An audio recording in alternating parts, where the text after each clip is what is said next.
Have you ever wondered how a Volkswagen Golf drives with a 6-cylinder naturally aspirated engine? Or how the very first Golf R drives?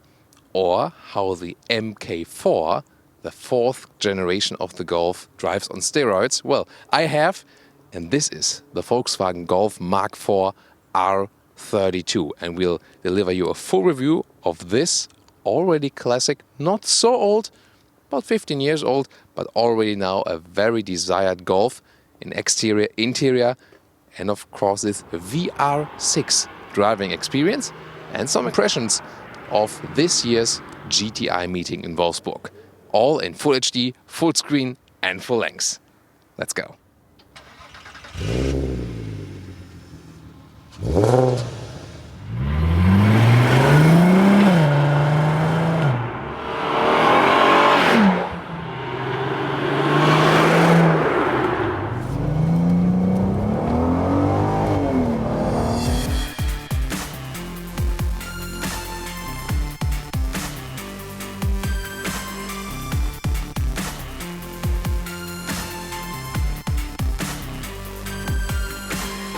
So in general, the fourth generation of the Volkswagen Golf was built between 1997 and 2003, and here the R32 just between 2002 and 2004. About 12,000 pieces were built. First they started with just some, then had a lot of success, and then they went into series production, but still not so many cars of this one here out there. Deep blue pearl effect is the Thomas blue color, a real Thomas blue Golf. Yeah, that's really cool. And you can hardly get one now today, and it's already more expensive than its initial price at that time. In the front, you can see in the lower part, we have those bigger air intakes, round headlamps, even with a special turning indicator light in the very front. And they didn't know anything about LED technology in the front there at that time. And it is really a classic view in the front here, also with the horizontal fins. The fourth generation here is somewhat timeless, I think. Or what do you? 4 meters 14 or 13 foot 6 is total length of the fourth generation Golf. And this one here was about 16 centimeters shorter than the Mk7 nowadays. That's half a foot shorter. Here the R32 came with 18-inch rims in this spider design style, very beautiful. Then also stronger lower bumpers right there. Also sits 20 millimeters lower, I think you can already see it right there. And only was built here as a 3-door version. You know, in general, the Mk4 Golf is also available as a 5-door variant. And very significant for this fourth generation especially, this strong C-pillar, one of the core design elements that were carried on throughout all Golf generations. Do you actually like this generation here the best, or do you like other generations? You can also compare it in our Golf generations video, by the way. You can see how the color from the exterior fits to the blue brake calipers. And also you can see that in the rear here, in the small close-up, those springs also in blue fitting, so very nice detail. So in the rear we have the classic Mk4 form here. It's more form follows function, don't you agree? R32 logo and DSG, because there are two versions, the manual or the DSG. We have the DSG today, which is a little bit faster already at that time, and two real exhaust in the lower part. And of course, how does this VR6 sound? You have heard some of it in the preview. I would say let's listen to it again. And next to this blue diffuser in the lower part. So overall the styling elements, also if you compare it to a GTI at that point, were rather subtle. So it's more, you know, that you can still keep this elegant look, but of course sportier under the hood.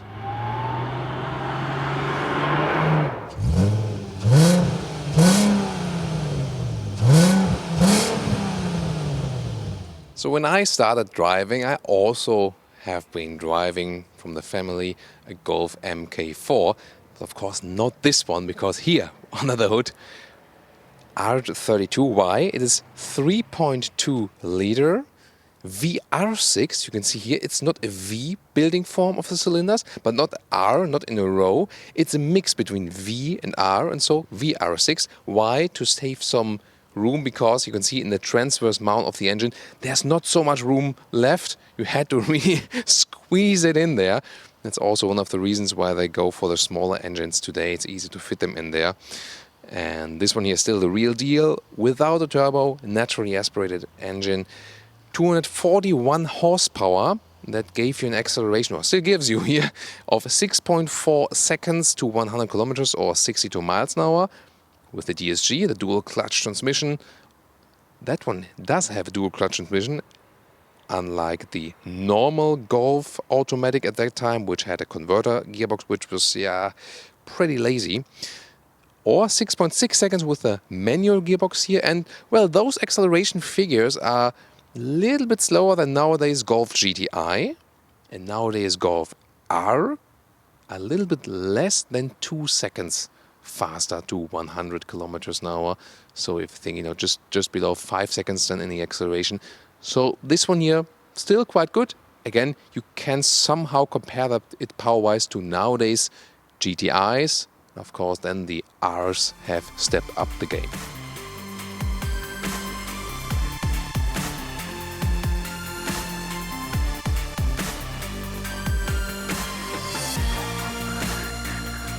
So this was, or still is, the key. Also had electric control already at that time.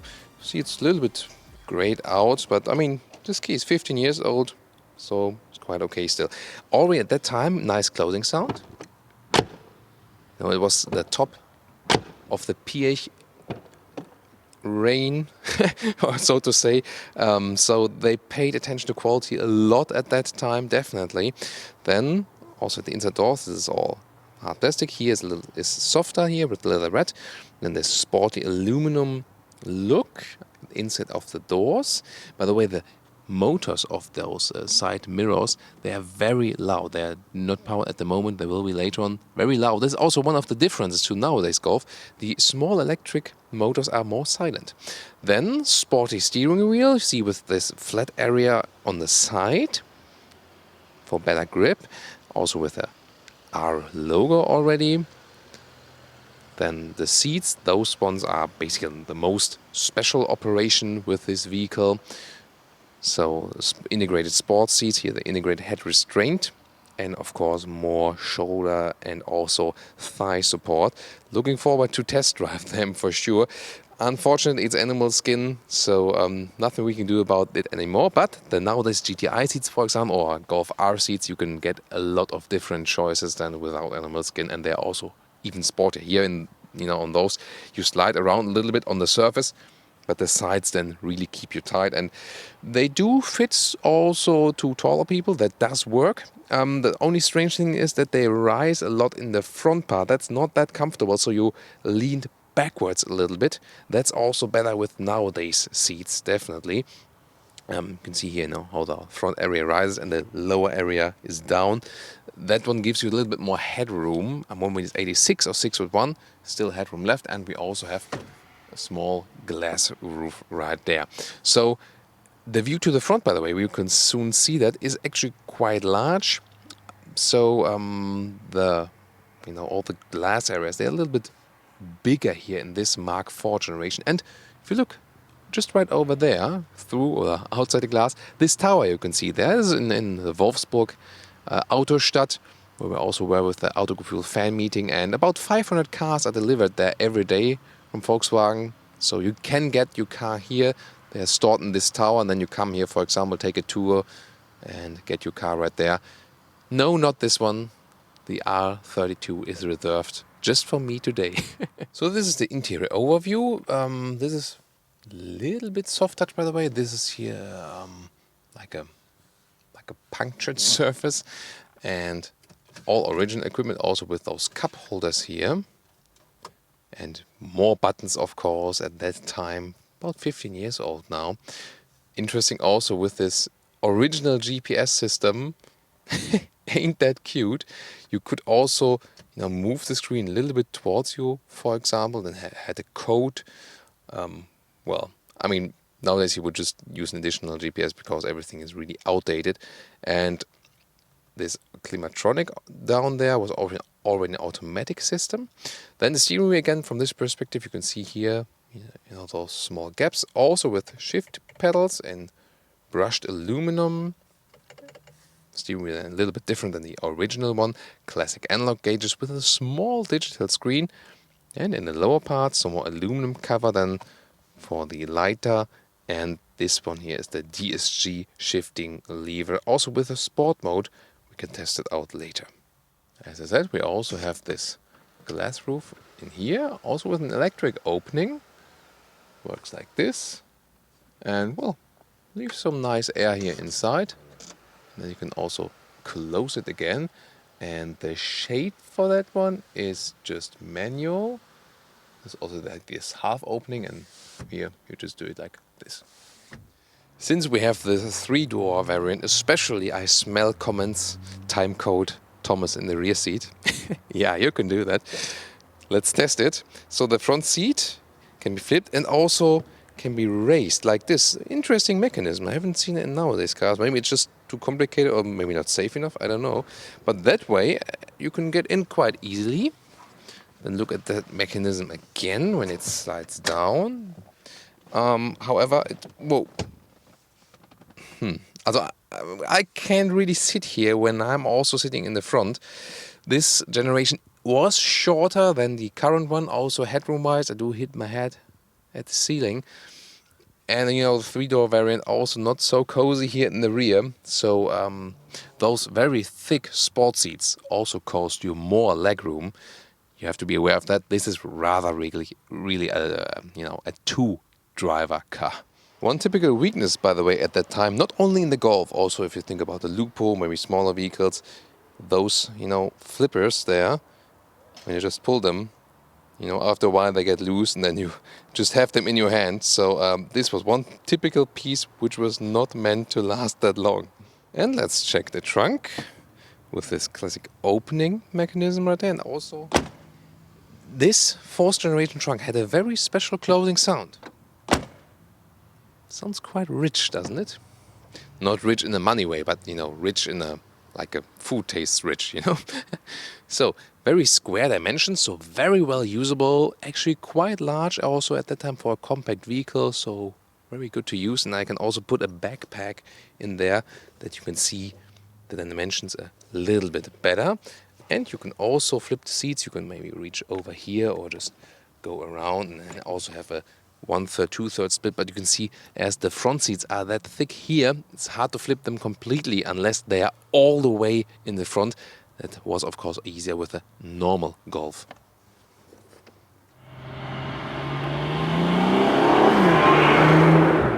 So let's start Thomas's driving lounge.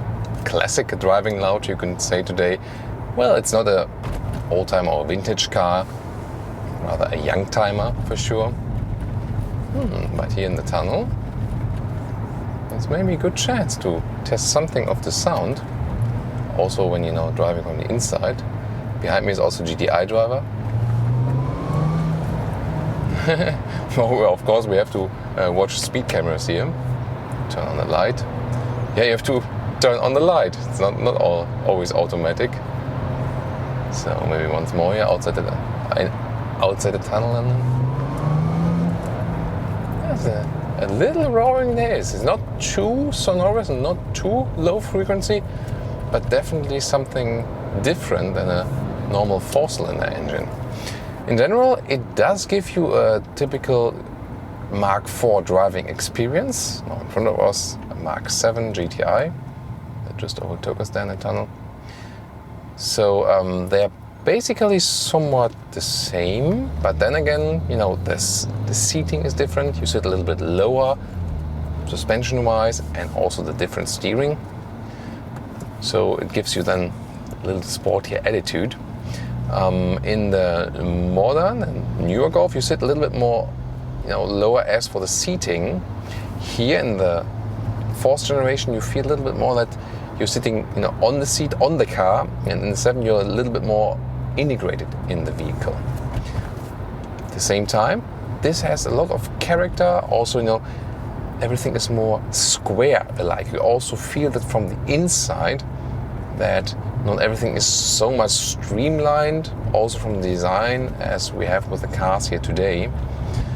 The suspension, by the way, is different than with the normal Golf. Yes, that's good, because the normal suspension is a little bit wobbly.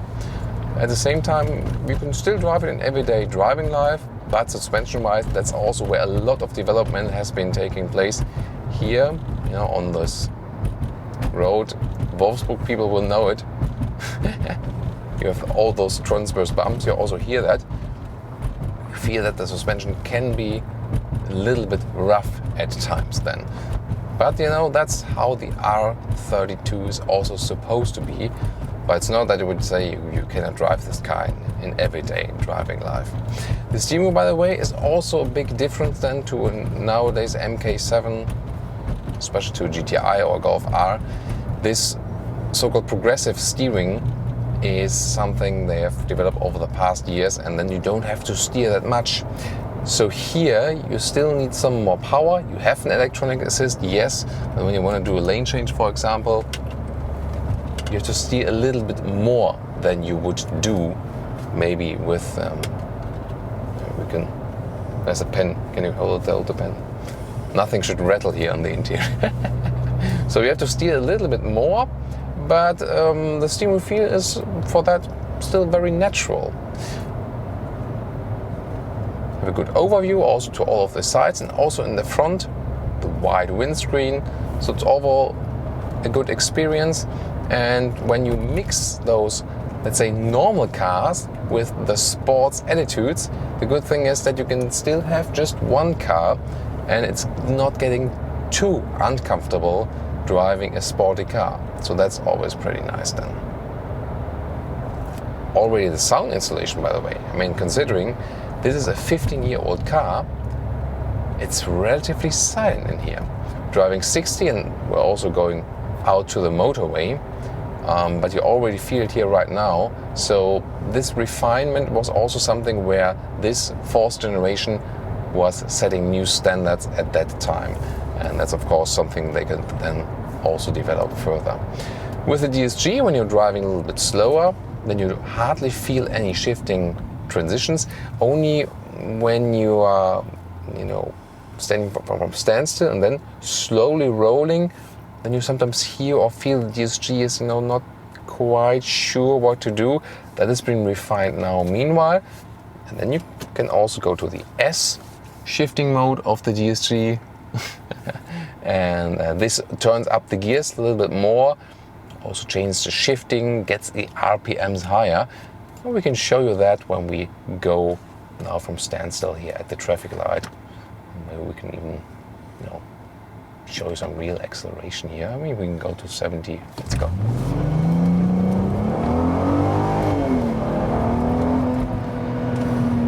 Nice. Wow, that was pretty cool. So there you have the real sound, and that felt pretty quick, right? Really nice. And you don't have this turbo setting in. Let's go to the motorway here now. It's at the same time really a rather harmonious acceleration from the naturally aspirated engine. Really nice. So now onto the motorway, a little bit more in the corner.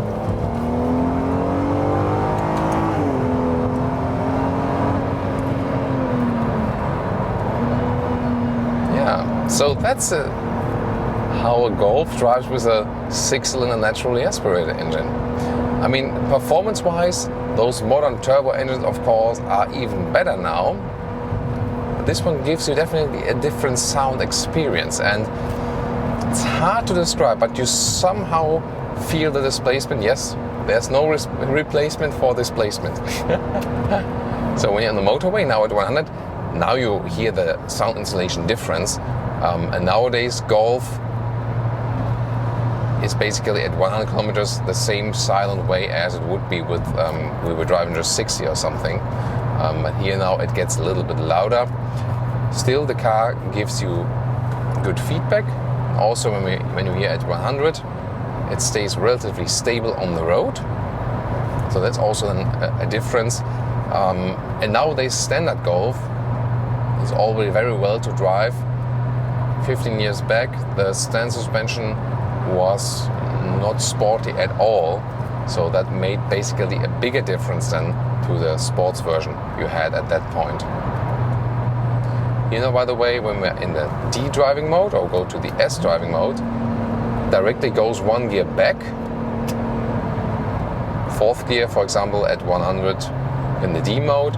As soon as go into the S shifting mode, goes back. But what you can also do is use the shift pedals here, which are very well to use, and they move alongside with the steering wheel. Recently had a discussion there with the Alfa Giulia where they were fixed right there and not moving along with the steering wheel. I prefer to have it in that way because it's, you know, a little bit better integrated, I feel. So here you can also shift back then for third gear, and you can, you know, shift back, for example, before you get an acceleration or something. Also, we can test lane change at higher speeds. So here, good stability, good feedback also from the car. And what I also like, being a compact hatch. This compact hatch feeling is really cool also on the racetrack. I had the Golf a couple of times on the racetrack, and it always gave me a good feeling because you're so much in control of the car. And even if you're not a super highly skilled racing driver, you can always do something with the car. You know, it always works, and you know, it's not that exaggerated. So I think it's a good compromise here. Here, by the way, when there's a GTI meeting, we also, you know, see the police getting some people out because, you know, some are here with their GTIs, which are maybe a little bit too low. Maybe like the wheels are a little bit more inward or too big or whatever, and so they're checking the car. So if you come here for GTI meeting, be aware that your car should better be legal, otherwise the police will pay special interest.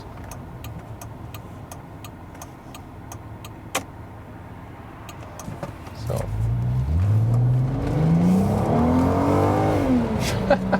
it's really a lot of fun with it. And you might wonder, a Golf usually front-wheel drive, but the Golf R then also introduced the all-wheel drive. So and this is of course really important. Shall we get on here again? I think we go back here. I'll show you some more on this Autobahn get on. Now at about 60, 70, let's push it in this corner. Really behaves very well, very neutral. Doesn't push me too much to the front. Really cool. Then you can see that you could have this driving experience also 15 years back. That's pretty amazing.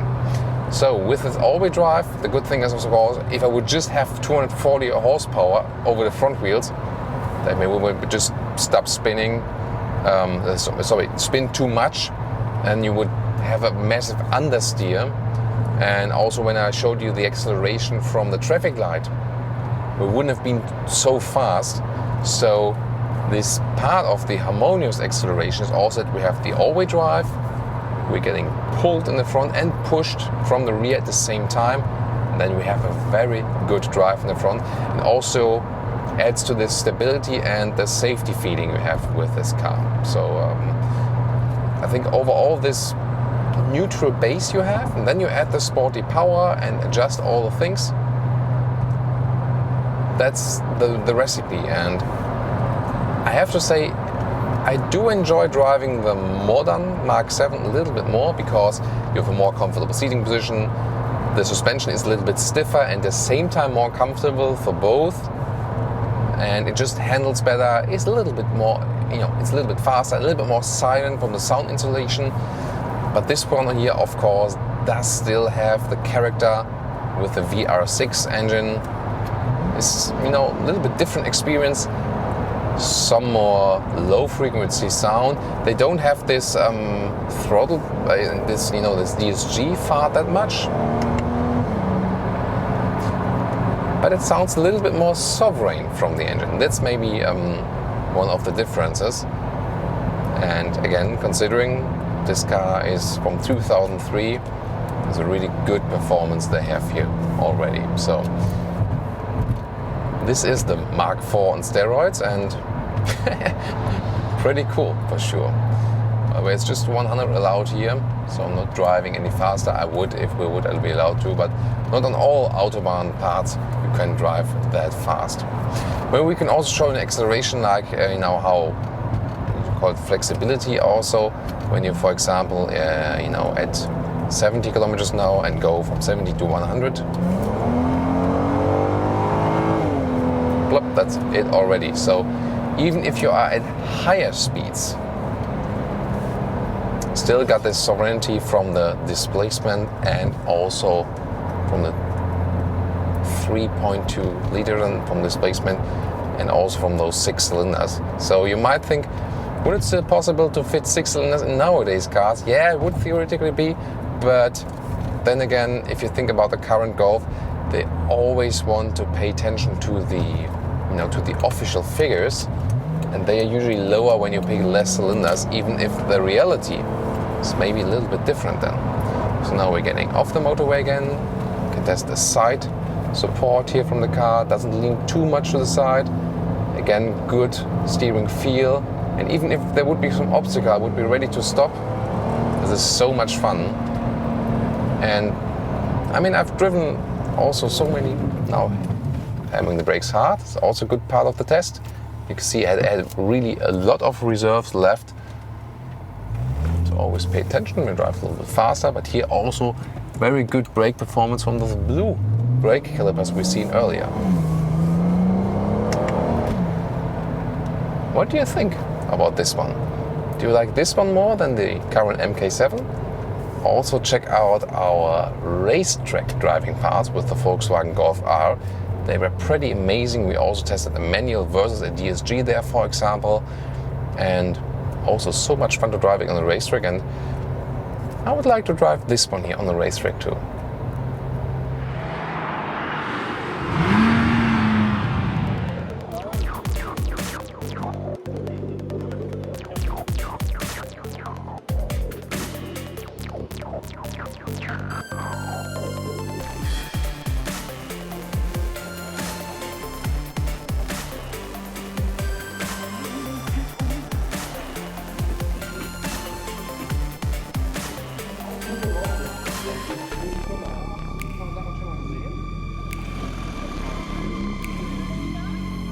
And now to our conclusion for today with the Golf R32 here from the GTI meeting in Wolfsburg.